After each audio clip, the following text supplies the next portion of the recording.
Good morning, grade 8. How are you doing today? Hope you are fine, staying safe at home. Today we're going to continue chapter 10, reviewing and revising chapter 10. Today we're going to start 10.5, experimental probability. This 10.5 and 10.6 are talking about probability. Let's take a look over the lesson. An experiment is an activity involving chance. Each repetition or observation in experiment is a trial, and each possible result is an outcome. Any possible result is called outcome. The sample space of an experiment is the set of all possible outcomes. We have so many terms here in this lesson and the next lesson. So if I have a cube, all the sample space are all the possible outcomes that I can get when I will roll the number cube.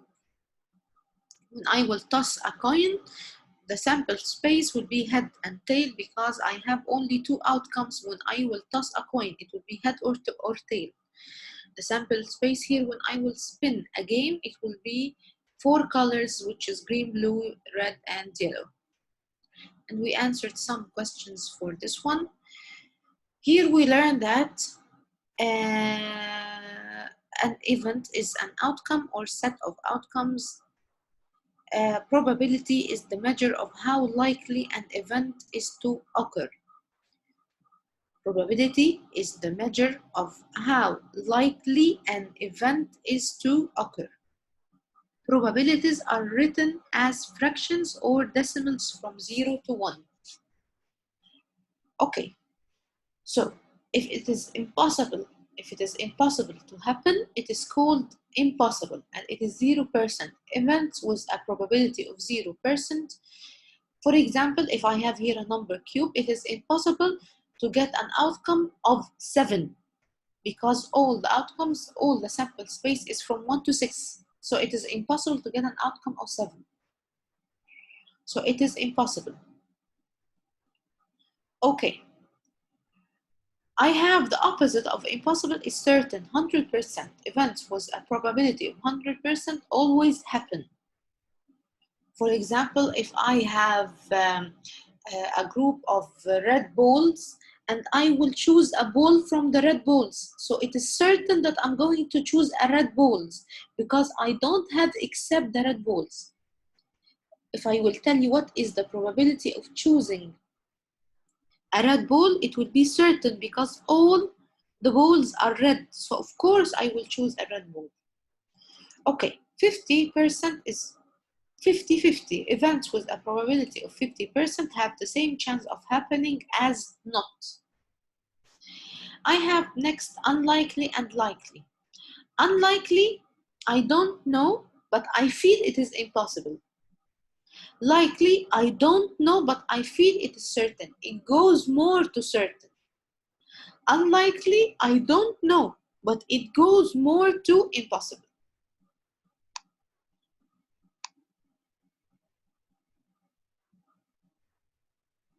Experimental probability, how I will calculate it, number of times the event occurs over the number of trials.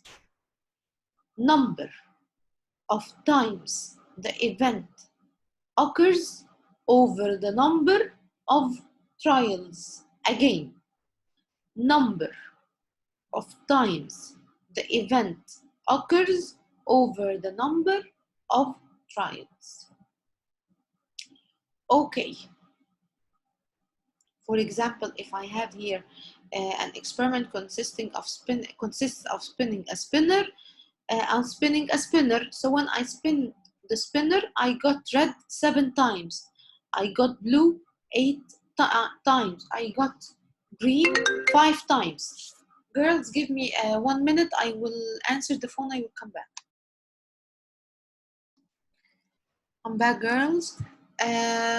So we said that red 7, blue 8, and green 5. If I want to know the spinner lands, for example, on blue, so I would write the number that it landed on blue, which is 8, over the total number that it landed on blue and red and green. This is the difference between the experimental probability and what we're going to learn in the next lesson, because we have two rules. So I want you to differentiate between the two rules. Next, we have prediction. A prediction is an estimate or guess about something that has not yet happened. I know that we learned so many terms in this lesson, but really this lesson is so easy and so interesting. Really, I like solving probability because it's so easy and all the answers are in front of me. I'm just collecting the answers and putting them together. Okay. Okay. The manager of a photo processing lab inspects 500 photos and finds that 4 have flaws. What is the experimental probability that a photo is flawed? What is the experimental probability that a photo is flawed? Experimental probability, okay, I'm talking about the flowing photos over the total number of photos that are flowed, over the total number of photos. So, what is the experimental probability that a photo is flowed? So the number of times the event occurs over the number of trials. This is the experimental probability. Next time, you're going to take the theoretical probability, and I want you to differentiate between them and to not get confused between them. So please focus on this part. The experimental probability is the number of times the event occurs over the number of trials. So the number of event occurs is the number of the photos that is flowed over the number of trials. Number of trials is 500. Number of times the photos flowed is 4. So when I simplify, I will divide by like 4. Then I want to get the percent. It will be 0.8%. Okay, so this is the percent of flowing photos here. Okay, in 1 month, the lab processed 13,000 photos. Predict the number that are likely to be flowed. I know that the percentage of flowed photos is 0.8. And this is the percentage that I'm going to use also in the second part of the problem. Later on, the lab processed 13,000 photos. I want to know the number that are likely to be flowed, number of photos that are likely to be flowed. So I'm going to use this percent and multiply it by the number of photos that are newly processed. So I cannot multiply a percent by a number. I have to change this percent to a decimal. So I will divide this percent. I will change it, to decimal. So when I change it to decimal, I will multiply it by 13,000. It will be 104. Okay, girls, let's try to solve the other one together. Okay. A manufacturer inspects 800 batteries and finds that 796 have no defects. So A manufacturer inspects 800 batteries and finds that 796 have no defects. What is the experimental probability that a battery chosen at random has no defects? So I am talking about the batteries that has no defects. Okay, so I'm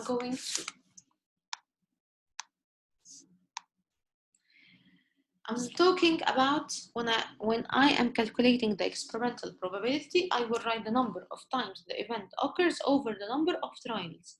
So the number of times the event occurs, I'm talking about the numbers of batteries that has no defects, which is 796, over the total number of batteries, which is 800.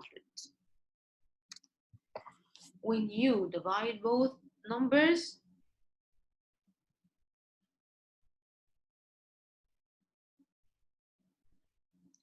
you will get 0.995.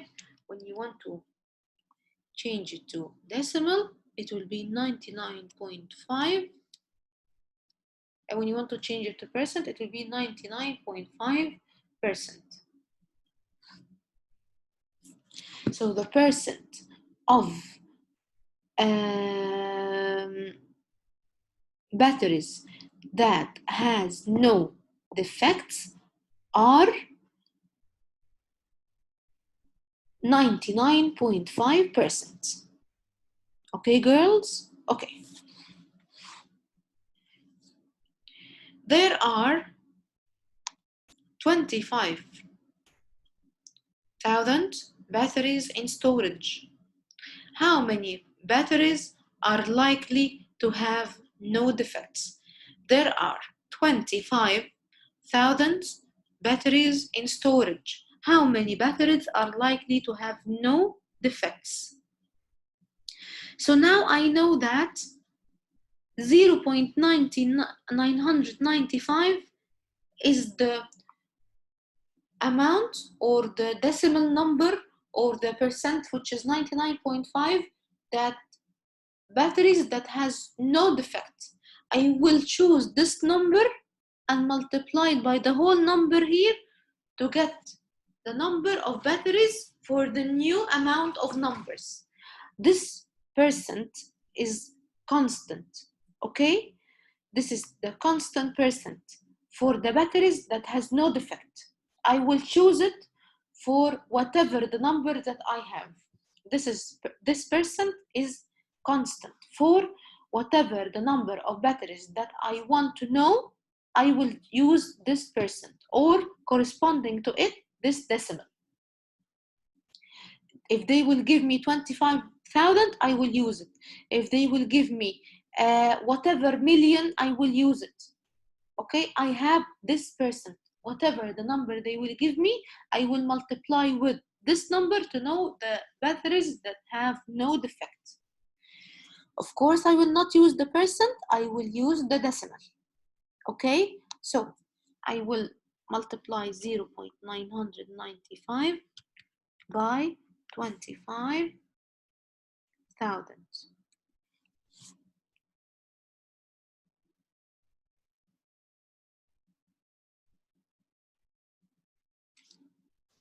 Which is equal to 24,875.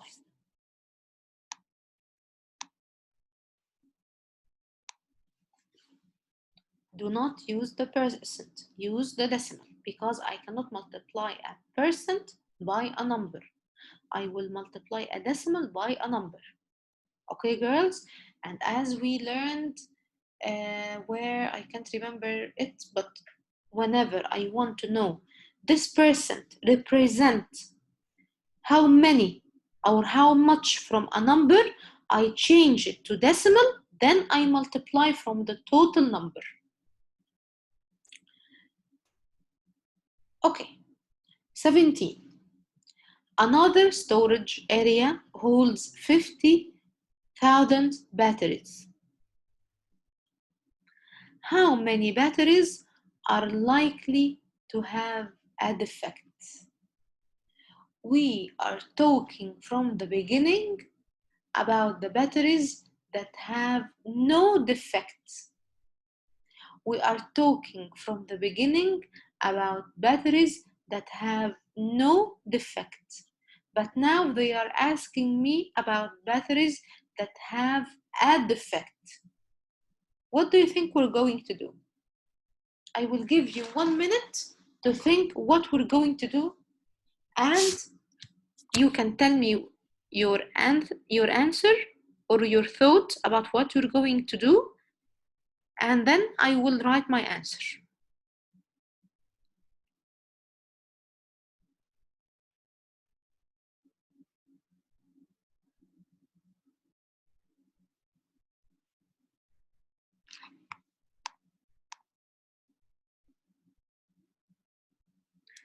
No, Tala, try again.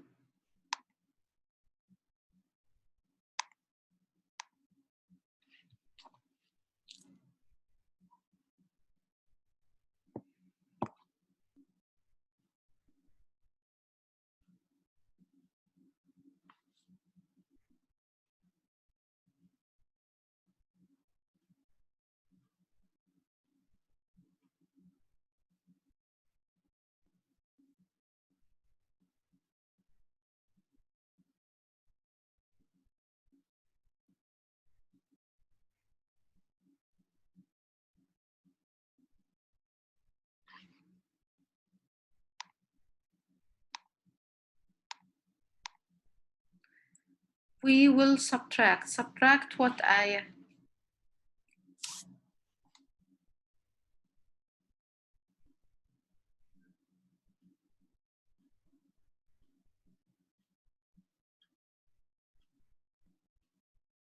We will subtract what, Aya? Okay, I will tell you.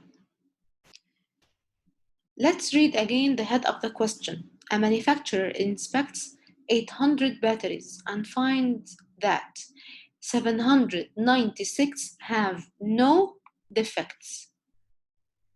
So how many have defects?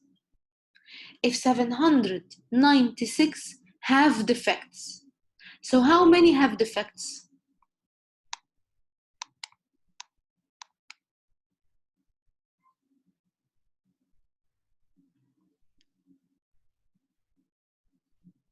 Okay, I will tell you what we're going to do. Look here. If I will read again the head of the question. 796 have no defects, so 800 minus the number that have no defects have defects, which is 4. 4 have defects. So to get the percent or to know the experimental probability of the batteries that have defects, I'm going to write 4 over the total number, which is 800. So 4 divided by 800 is equal to 0.005, which is equal to 0.5%. So here I have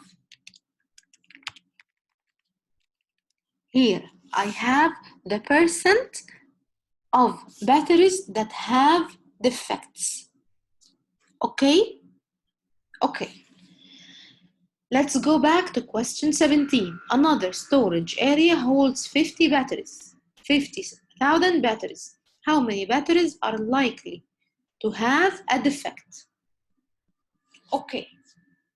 So now I got the percentage that have defects. Corresponding to it, the decimal of it. So I am talking now to the section that have defects. Before, no defect. Before, 15, no defect. 16, no defect. 17 have defects. So now I calculated the percent and the decimal corresponding to it, the decimal. Now I will use it. 0.005 multiplied by the new number that is given here, which is 50,000.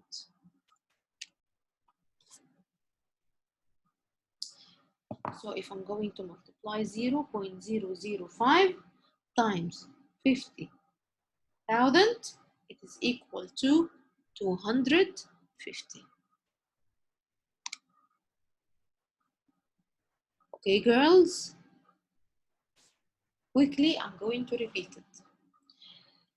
The head of the question is talking about batteries that have no defects. No, 796. So I'm going to calculate the experimental probability of no defects. When I calculated, I got the decimal number and I got the percentage. When I got the decimal number and the percentage, here it is required for me. What is the experimental probability that a battery chosen at a random has no defect? I got it here. Decimal and percent. Okay, 16. There are 25 batteries in storage. How batteries are likely to have no defects? This percent of no defects, I can use it to whatever the number is given to me. So 25% is here. I will multiply it by the decimal number here to get the number of batteries that have no defects. Here, everything is changed. They are asking me about batteries that have a defect. But all of the above, I'm calculating the batteries that have no defect. What I'm going to do, I'm going to the head of the question to subtract and get the number of batteries that have a defect and get its experimental probability. Then I'm going to use this number to multiply it with the new number given here to me to get the number, my answer. Okay, girls? Thank you so much for listening and attending. See you on Sunday. Enjoy your weekend and happy Ramadan to all of you.